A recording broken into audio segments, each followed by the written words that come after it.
बोलो बम बम महादेव बम बम।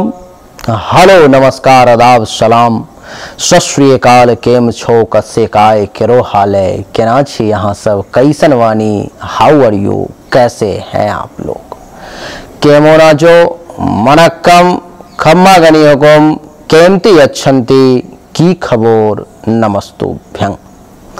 देवी और सज्जनों, आज के इस वीडियो में मैं राजा मिश्रा चर्चा करने जा रहा हूं 22-23 अगस्त 2023 के राशि फल के बारे में कि 22 और 23 अगस्त का समय आपके लिए कैसा रहेगा, किस मामले में बढ़िया रहेगा, किस मामले में खराब रहेगा, उन विषयों पर मैं चर्चा करने जा रहा हूं। देवी और सज्जनों, ये हमारा राशिफल चंद्र राशि पर आधारित है। होता क्या है, आजकल देखने को ऐसा लग रहा है, मिल रहा है कि जब भी किसी भी ज्योतिष के द्वारा ये राशिफल यूट्यूब पर में आपको बताया जाता है, देखा जाता है, तो आप लोगों का कहना होता है कि गुरुदेव, आप लोगों के द्वारा जो हमारे बारे में अच्छी बातें बताई जाती हैं वो हमारे ऊपर में लागू नहीं होता, जो बुरी बातें बताई जाती हैं वो पूरा का पूरा लागू हो जाता है। अच्छा फल तो हमें मिलता ही नहीं, पता नहीं क्यों ऊपर वाला हमसे रुष्ट है। ऐसा नहीं है देवी और सज्जनों, ऊपर वाले का इससे कोई लेना देना नहीं, उनका कोई दोष नहीं। अगर आपको भी ज्योतिषों के द्वारा जो राशिफल बताया जाता है उसमें अच्छा फल जो बताया जाता है वो ना मिल करके सिर्फ बुरा फल मिलता है और वो भी बढ़ चढ़ करके मिलता है, तो आपको मैं बता दूं कि इसका कारण ऊपर वाला नहीं, आपकी जन्म कुंडली है। आपके जन्म कुंडली में निश्चित तौर पर में किसी ऐसे ग्रह का समय चल रहा है जिसमें विपरीत ग्रह की महादशा अंतरदशा चल रही है, किसी मारक ग्रह का समय चल रहा है, अथवा जो ग्रह 6, 8, 12 में भाव में बैठा हुआ है उसका समय चल रहा है, या कोई नीच का ग्रह पड़ा हुआ है उसका समय चल रहा है। किसी भी हालत में अगर ऐसा स्थिति है तो आपको बहुत अच्छा गोचर का फायदा नहीं मिल पाएगा। लेकिन ऐसा नहीं है कि मिलेगा ही नहीं, मिलेगा, लेकिन जब वहां से पता चल जाएगा कि समस्या क्यों है, क्या है नहीं, क्यों है, और फिर उसका जब समाधान होगा तो यहाँ से गोचर का भी बहुत बढ़िया रिजल्ट आपको मिलना जो है शुरू हो जाएगा।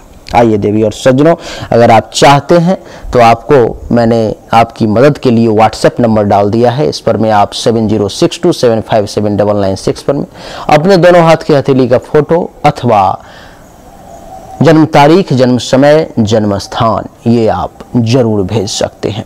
आपको सही शुल्क के साथ सही जानकारी प्राप्त होगी। सबसे पहले पंचांग के बारे में बता दूं कि 22 और 23 तारीख का पंचांग क्या कहता है।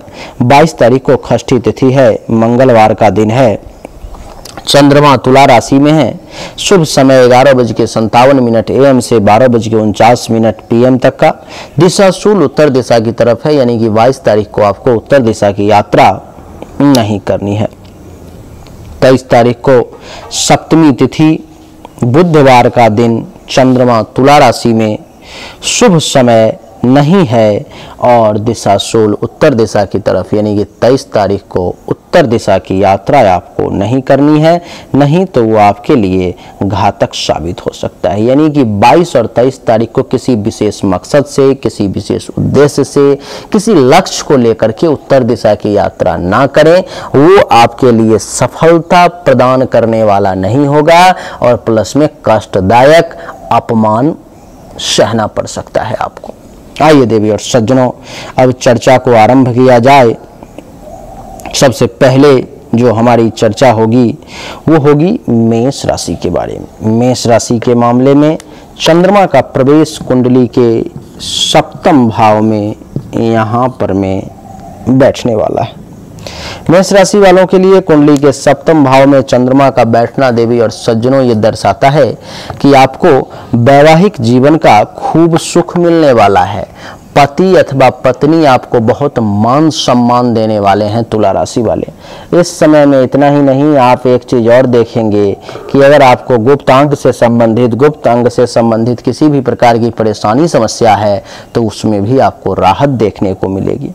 इस समय में आप अपने वैवाहिक जीवन का पूर्ण आनंद ले पाएंगे, सुख की प्राप्ति होगी, काम और वासना का पूर्ति भी होगा। इस समय में जो लोग तलाक लेना चाह रहे थे, अलगाव की स्थिति थी, पति पत्नी में टेंशन तनाव ज्यादा था, उनको कुछ प्रेम की अनुभूति हो सकती है। चरित्र आपका बढ़िया रहेगा। पार्टनरशिप में भी अगर किसी के साथ कुछ काम कर रहे हैं, कुछ चल रहा है, तो वो भी ठीक ही चलेगा। केस मुकदमा की जहां तक बात है, उस मामले में थोड़ा सा सावधान रहेंगे तो बढ़िया रहेगा आपके लिए। देवी और सज्जनों, कोई वस्तु खो गई थी, चोरी हो गई थी, तो हो सकता है इस समय में आपको वापस भी मिल जाए। इस समय में आपके मन में जो है सो अपने आवास को परिवर्तित करने का, जिस जगह पर रह रहे हैं उस जगह को छोड़ करके कहीं दूसरे जगह जाने की जो है सो आपके मन में भाव उत्पन्न हो सकता है। जो दुश्मन है आपका प्रत्यक्ष, वो आपका कुछ नहीं बिगाड़ पाएगा, आपके सामने टिकेगा नहीं। अगर टिकने की कोशिश भी करता है, टिकने की अगर कोशिश भी करता है, फिर भी विजय आप ही की होगी। देवी और सज्जनों, इतना ही नहीं, आपकी जानकारी के लिए बता दूं कि इस समय में आपको स्थानांतरण वगैरह का भी योग, ट्रांसफर का भी योग कुछ बन रहा है। माता की अचल संपत्ति से भी लाभ ले सकते हैं, नानी की संपत्ति से भी लाभ ले सकते हैं। बिजनेस, व्यवसाय, काम धंधा, ये सब आपका अच्छा चल सकता है। तो मेष राशि वालों के लिए कहने का अर्थ ये है कि समय जो है हर मामले में बढ़िया महसूस हो रहा है। देवी और सज्जनों, मेष के बाद बात करेंगे अब वृषभ राशि के बारे में। वृषभ राशि वालों के लिए कुंडली के छठे भाव में चंद्रमा का प्रवेश है। कुंडली के छठे भाव में चंद्रमा का प्रवेश ये दर्शाता है कि वृषभ राशि वाले जातक दुश्मन पर में विजय प्राप्त करेंगे। दुश्मन उनका बाल बांका नहीं कर पाएगा। जो लोग नौकरी की तलाश में थे, उनको नौकरी मिल सकती है। मेहनत परिश्रम से पीछे नहीं हटेंगे। आपके यहाँ काम करने वाले लोग भी सही तरीके से इस समय में काम करेंगे, अथवा आप किसी काम करने वाले की खोज में थे तो इस समय में आपकी खोज पूरी हो सकती है। देवी और सज्जनों, पालतू पशु से आपका लगाव बढ़ सकता है। पालतू पशु के तरफ आपका आकर्षण बढ़ सकता है। आपके अंदर में जो लोग काम कर रहे थे वो आपका साथ देंगे। शत्रु एवं विरोधी जो है उसको इस समय में आपके सामने नतमस्तक होना पड़ेगा। देवी और सज्जनों, इतना ही नहीं, इस समय में थोड़ा सा सावधान रहें, चोर से सावधान जरूर रहें, बढ़िया रहेगा। घाव, चोट, हिंसा, इन सब से बच करके रहने का प्रयास करें। इन सब में पड़ने की कोशिश न करें। घाव वगैरह है तो उसका सही उपचार करवाएं। देवी और सज्जनों, मानसिक तनाव की जहां तक बात है, वृषभ राशि वालों को उस मामले में भी शांति मिलेगी। कर्ज से राहत होगा। किराएदार खोज रहे थे तो वो मिल सकता है, अथवा किराएदार के साथ भी संबंध बढ़िया रहेगा। मामा, मौसी, इन सब से भी लाभ मिल सकता है। छोटे भाई को अचल संपत्ति की प्राप्ति हो सकती है। संतान को धन की प्राप्ति हो सकती है। और आपको खुद भी अगर पेट से संबंधित किसी प्रकार की समस्या, परेशानी थी तो उसमें राहत मिल सकती है। वृषभ के बाद बात करेंगे मिथुन राशि की। मिथुन के लिए कुंडली के पंचम भाव में चंद्रमा का बैठना, देवी और सज्जनों, ये दर्शाता है कि मिथुन राशि वालों को संतान का सुख इस समय में प्राप्त होगा। आप अपने विद्या बुद्धि का सही इस्तेमाल करके उचित लाभ जो है सो ले पाएंगे। देवी और सज्जनों, संतान का सुख के साथ साथ संतान आपकी आज्ञाकारी भी होगी। आप जैसा चाहेंगे संतान वैसा ही करेगा। इस समय में आप अगर महिला हैं, गर्भाशय से संबंधित किसी प्रकार की परेशानी है तो उसमें भी राहत मिल सकती है। देवी और सज्जनों, आकस्मिक वित्तीय धन लाभ, सट्टा, लॉटरी, जुआ, इन सब से भी कुछ लाभ आपको मिल सकता है। इस समय में रोमांस का अवसर मिलेगा। प्रेम के मामले में, लव अफेयर के मामले में भी समय बढ़िया है। माता को कुछ धन का लाभ मिल सकता है। आपको पेट से संबंधित किसी प्रकार की परेशानी थी तो उसमें भी आप राहत महसूस कर सकते हैं। मिथुन के बाद बात करूंगा कर्क के बारे में। कर्क राशि के लिए कुंडली के चौथे भाव में जो है सो चंद्रमा का प्रवेश है। कुंडली के चौथे भाव में चंद्रमा का प्रवेश थोड़ा सा कर्क राशि वालों के लिए विपरीत समय की ओर इशारा कर रहा है। कर्क राशि वालों के लिए समय जो है, देवी और सज्जनों, बहुत अच्छा नहीं है। इस समय में कर्क राशि वालों के माता के साथ कुछ अनबन की स्थिति हो सकती है। माता के साथ संबंध कुछ खराब हो सकते हैं। मातृभूमि से दूरी बन सकती है। माता से दूरी बन सकती है आपकी। कर्क राशि वाले इस समय में सुख में कमी महसूस कर सकते हैं, ऐसा लगेगा कि वो कम सुखी हैं। आवास का सुख कम मिलेगा, अचल संपत्ति के रिगार्डिंग टेंशन तनाव, भूमि भवन वाहन के रिगार्डिंग भी टेंशन तनाव की स्थिति आ सकती है। पारिवारिक सुख में भी कमी देखने को मिलेगा। अगर आपका जनता के साथ उठना बैठना, इंटरेक्शन की स्थिति पब्लिक के साथ है, इस समय में पब्लिक के साथ आपका संबंध में कुछ रुखरापन आ सकता है, कुछ खराबी हो सकती है। इसलिए पब्लिक के साथ भी थोड़ा सा दूरी बना के रखें। बातों को ज़्यादा वाद विवाद करने का प्रयास ना करें। ज़्यादा जो है सो आप ऐसा ना करें कि जैसे मैं आपको बता दूं, अगर कोई कुछ आपको कह रहा है, थोड़ा ताव में कह रहा है, थोड़ा जोर से कह रहा है, बर्दाश्त कर लें। इस समय में आपके लिए हित में रहेगा, बढ़िया रहेगा। देवी और सज्जनों, इतना ही नहीं, आपकी जानकारी के लिए बता दूं कि आपको इस समय में पर पुरुष अथवा पर स्त्री के साथ जो है सो संबंध बनाने का प्रयास नहीं करना चाहिए, उनके प्रेम में पड़ने का प्रयास ना करना चाहिए, उससे बचना चाहिए। अगर आपको छाती, पसली इन सब से संबंधित कुछ दर्द परेशानी है तो उसमें भी राहत महसूस होगी। इस समय में ससुर को धन का कुछ लाभ मिल सकता है, पति का काम धंधा बढ़िया चल सकता है, उनको अधिकार की प्राप्ति हो सकती है। देवी और सज्जनों, कर्क के बाद बात करेंगे सिंह राशि की। सिंह राशि वालों के लिए कुंडली के तीसरे भाव में चंद्रमा का प्रवेश है। कुंडली के तीसरे भाव में चंद्रमा का प्रवेश ये दर्शाता है कि सिंह राशि वाले जातक को छोटे भाई अथवा बहन से भी कुछ लाभ मिल सकता है। आपके जो खुद के कनिष्ठ हैं, जूनियर हैं आपसे, उनसे भी आपको कुछ फायदा हो सकता है। छोटे भाई बहन अथवा उनके समान जिनको आप मानते हैं कि तू तो मेरा भाई है, तू तो मेरी बहन है, ऐसे छोटे भाई बहनों से भी आपको लाभ मिल सकता है।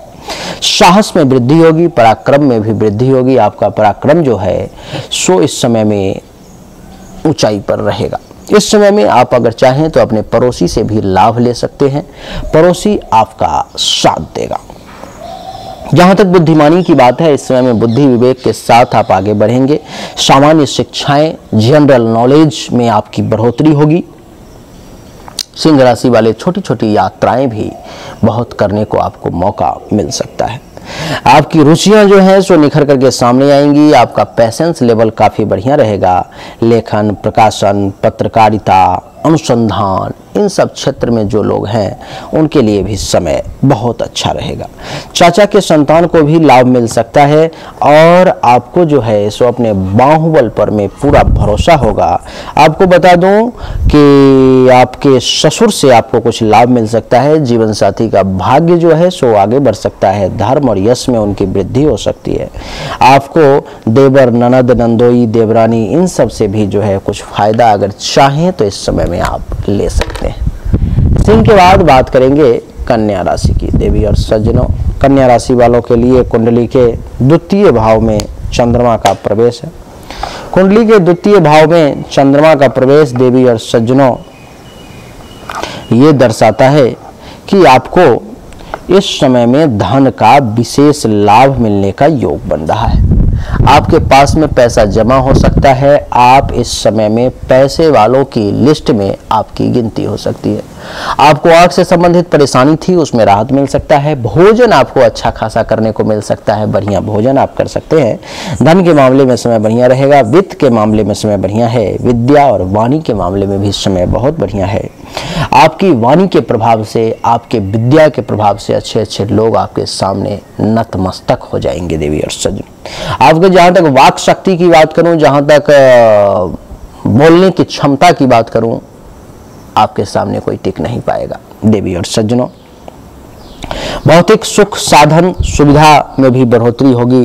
परिवार के लोगों के साथ, कुटुंब के साथ भी संबंध बढ़िया रहेगा। भोजन के मामले में भी ये समय बढ़िया है। मनपसंद रुचिकर भोजन प्राप्त होगा। सोना, चांदी, रत्न इन सब की प्राप्ति होगी और द्वितीय भाव के रिगार्डिंग हर मामले में आपको फायदा मिलने की खूब संभावना जो है देवी और सज्जनों दिखाई दे रही है। आपकी जानकारी के लिए बता दूं कि इस समय में आपको कर्क राशि वाले पड़ोसी से भी आप कन्या राशि वाले पड़ोसी से भी आपको लाभ मिल सकता है, पड़ोसी से भी लाभ मिलने की पूरी संभावना है। इतना ही नहीं, आपके जीवन साथी के आयु में भी वृद्धि होगी। जीवन साथी को अगर किसी प्रकार कोई गुप्त रोग, मूत्र रोग है, उसमें भी राहत महसूस करेंगे। जहाँ तक बात है ऋण की, कर्ज की, कष्ट, मानसिक चिंता, इन सब के रिगार्डिंग में भी जीवन साथी को कमी आएगी। कुछ अनएक्सपेक्टेड धन लाभ जीवन साथी को मिल सकता है। कन्या के बाद बात करेंगे तुला राशि की। तुला राशि के बारे में कुंडली के प्रथम भाव में बैठने के कारण महर्षि कहते हैं कि इस समय में तुला राशि वाले जातक का स्वभाव बड़ा सुंदर रहेगा। जन्म स्थान से कुछ लाभ मिल सकता है तुला राशि वालों को। आपके स्वयं के जो है सो प्रताप में वृद्धि होगी। आप इस समय में बड़े प्रतापी जो है सो कहलाएंगे। इस समय में आपकी विनम्रता जो है सो बनी रहेगी। आप बहुत विनम्र कहलाएंगे। देवी और सज्जनों, इतना ही नहीं, इस समय में आपके चेहरे पर में एक तेज जो है सो दिखाई देगी। इस समय में आपका विवेक जो है सो आपका सहारा बन जाएगा। और आपकी जानकारी के लिए बता दूं कि इस समय में यहाँ पर बैठने के कारण शारीरिक तौर पर में भी आपको मजबूती हासिल होगी। शारीरिक तौर पर में आप बहुत मजबूत इस समय में बने रहेंगे। रंग रूप बड़ा सुंदर दिखेगा, मनमोहक दिखेगा। आप अपने आप को कद में भी थोड़ा वृद्धि महसूस कर सकते हैं। देवी और सज्जनों, चेहरा आपका बड़ा सुंदर दिखेगा। व्यक्तित्व में, एक पर्सनालिटी में एक गजब की चमक दिखाई देगी। आपके गुण में वृद्धि होगी, सुख में वृद्धि होगी। आपका तेज जो है सो इस समय में बढ़ा रहेगा। आपके यश में वृद्धि होगी। आपका स्वभाव भी बहुत बढ़िया रहेगा। आपके जीवन साथी के लिए भी ये समय जो है सो तुला राशि वाले बहुत अच्छा है। तुला के बाद बात करेंगे अब वृश्चिक राशि की। वृश्चिक राशि वालों के लिए कुंडली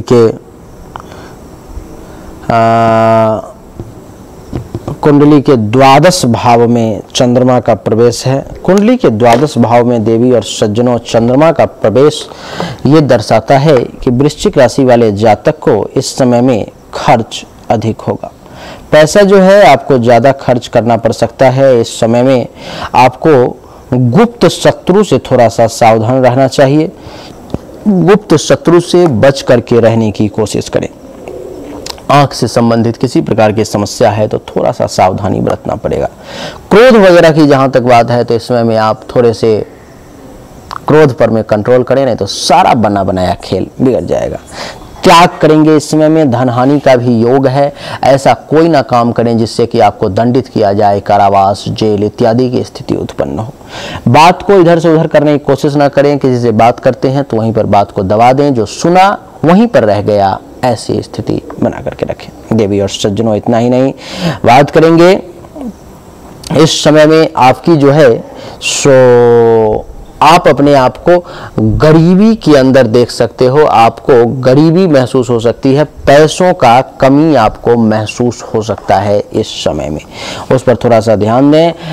पैसे की बर्बादी ना करें। पाप कर्मों की तरफ आपकी रुचि हो सकती है, उससे थोड़ा सा बचने की कोशिश करें। गुप्त कष्ट कुछ परेशान कर सकता है। दान करने की इच्छा होगी।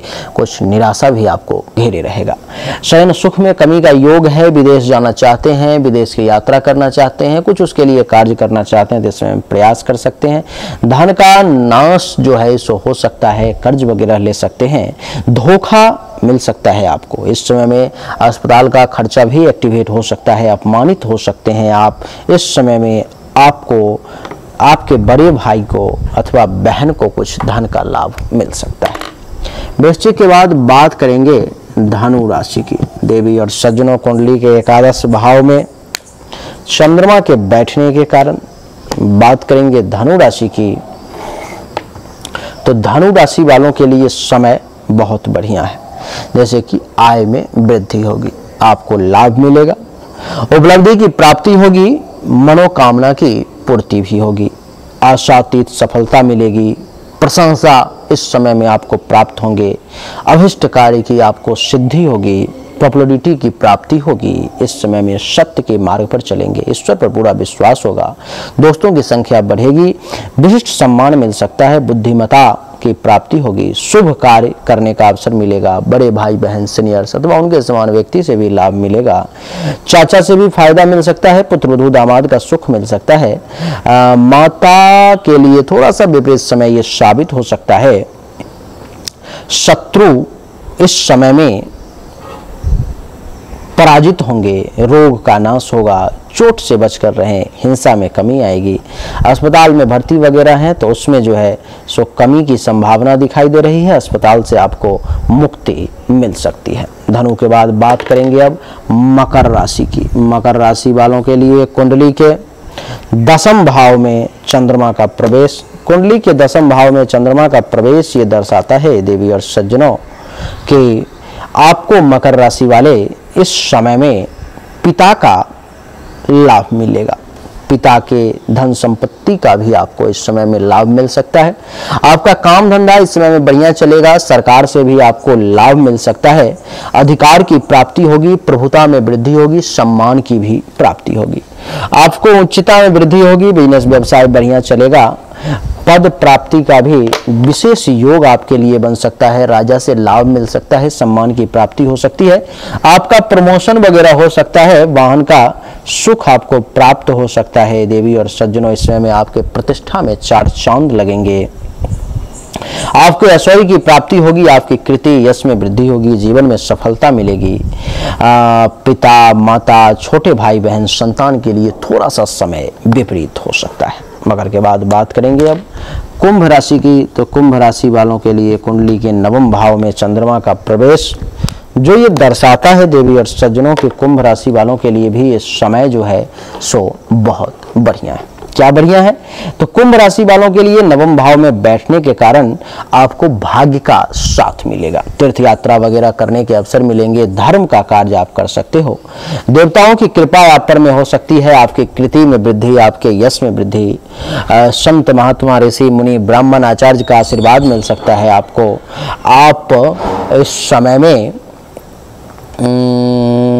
त्याग करने की क्षमता आप में जागृत हो सकती है, दान पुण्य कर सकते हैं, वैभव की प्राप्ति हो सकती है, नम्रता बना रहेगा, भाग्य के उदय होंगे, शील स्वभाव बढ़िया रहेगा, विद्या की प्राप्ति होगी, सदाचार बनी रहेगी, जीवन साथी के धर्म का पालन करेंगे, यात्राएं करने का अवसर मिलेगा। आपको बता दूं कि संतान का सुख भी आपको मिलेगा। तो कुंभ राशि वालों के लिए जो समय है सो बहुत बढ़िया है। कुंभ के बाद बात करेंगे मीन राशि की। मीन राशि वालों के लिए कुंडली के 8वें भाव में चंद्रमा का प्रवेश जो मीन राशि वालों के लिए थोड़ा सा विपरीत समय की तरफ इशारा करता है। इस समय में जान पर में खेलने का प्रयास ना करें, अपनी रिस्क ना ले, कहते हैं ना कि जान की बाजी लगा करके काम करना, वो ना करें, इस समय में बढ़िया रहेगा, क्योंकि इस समय में खतरा है, परेशानी है, आपके लिए वो करना ठीक नहीं होगा।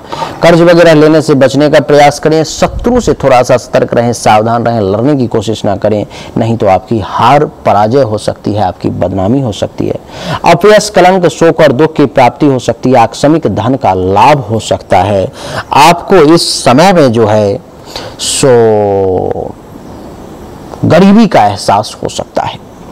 इस समय में प्राइवेट पार्ट से संबंधित कुछ परेशानी आपको परेशान कर सकती है। आपकी जानकारी के लिए बता दूं कि इस समय में आपका अपमान भी हो सकता है, मानसिक संताप आपको परेशान कर सकता है, आप निराश हो सकते हैं। कारावास में अगर कोई व्यक्ति है तो उसको मुक्ति के लिए इस समय में अब यज्ञ पूजा पाठ की आवश्यकता है। समुद्री यात्रा पर में जा सकते हैं। खोज आविष्कार के क्षेत्र में जो लोग जुड़े हुए हैं उनके लिए ये समय बहुत बढ़िया है, क्योंकि उनका आविष्कार, खोज, अनुसंधान, रिसर्च ये सब बहुत तेजी से आगे बढ़ेगा। तो देवी और सज्जनों, हमने आपको बताने का प्रयास किया कि आपके लिए ये जो समय है मेष से लेकर मीन तक सभी राशि वालों के लिए कैसा रहने वाला है, बहुत ही आसान शब्दों में हमने समझाने की कोशिश की। उम्मीद करता हूं कि 22-23 अगस्त का जो राशिफल है वो आपको बहुत अच्छे तरीके से समझ में आ गया होगा। अगर आपको समझ में आ गया, पसंद भी आ गया, तो इस वीडियो को लाइक कर दें, शेयर करें, चैनल को सब्सक्राइब करके इसके बेल आइकन के बटन को दबा दें। एक बार फिर से आप सभी का बहुत बहुत धन्यवाद। Thank you so much. जय हिंद, वंदे मातरम। बोलिए राधे राधे।